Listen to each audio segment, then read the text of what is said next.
እና በዓለም ጊነስ ቡክ ጻፉልን። በዓለም ላይ ነው ይሄ ልጅ መጻፍ ያለበት። አንድ ፕሮቴስታንት መጥቶ አንድ ቀሳር ፕሮቴስታንት መጥቶ በፕሮቴስታንት ስም መጥቶ ጠዋት ጠዋት ጀት የሚያስመርቅ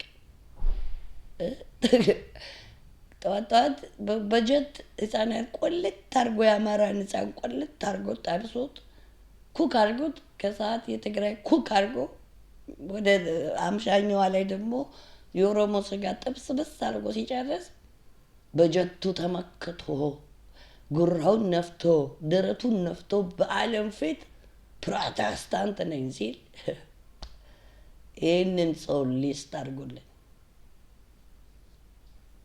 ሊስት አድርጉልን።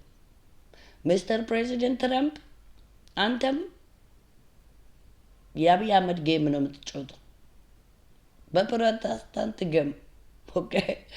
እና የመጨረሻው ዘመን እኮ አለ ኢየሱስ ምን አለ? የመጨረሻው ዘመን ሲመጣ እንደዚህ አይነት ክፉ የሐሰት አስተማሪዎች ይመጣሉ ነው። ነቢያት ነን ይላሉ፣ አስተማሪዎች ነን ይላሉ፣ ፕሪስቶች ነን ይላሉ፣ ቄሶች ነን ይላሉ፣ ፓስተሮች ነን ይላሉ አለ። የመጨረሻው ቀን ተጠንቀቁ አለ ኢየሱስ። ጸንቶ የሚጠብቀኝ የዘላለም ሕይወት ያገኛል፣ ነገር ግን በእነዚህ የምታለል ግን የዘላለም ሕይወት የለውም ይላል።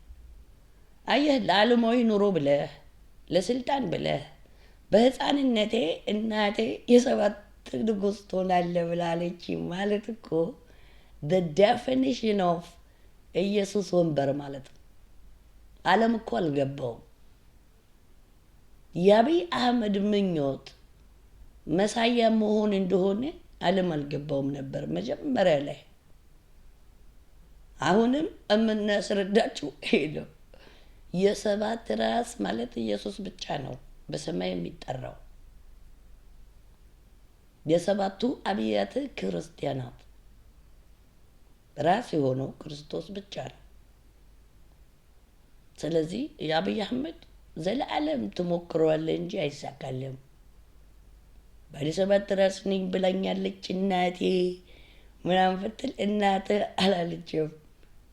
እናትህ ምናልባት ስኒ ገልባጭ ስለነበረች ያው ጥንቆላ ነው እንጂ ያው እንደዚህ መጥተህ እንደምታሾፍ ልትነግር ይሆናል እንጂ የሰባቱ ራስማ ሰማያት ሰማያት ያለው ሰባቱ አብያተ ክርስቲያናት ራስ የሆነው ክርስቶስ ብቻ ስለሆነ ለምን ተገልብጠህ ራስን እንኳን ብታጨሰው እሱን መምሰል አትችልም። በሰማያት ክብርን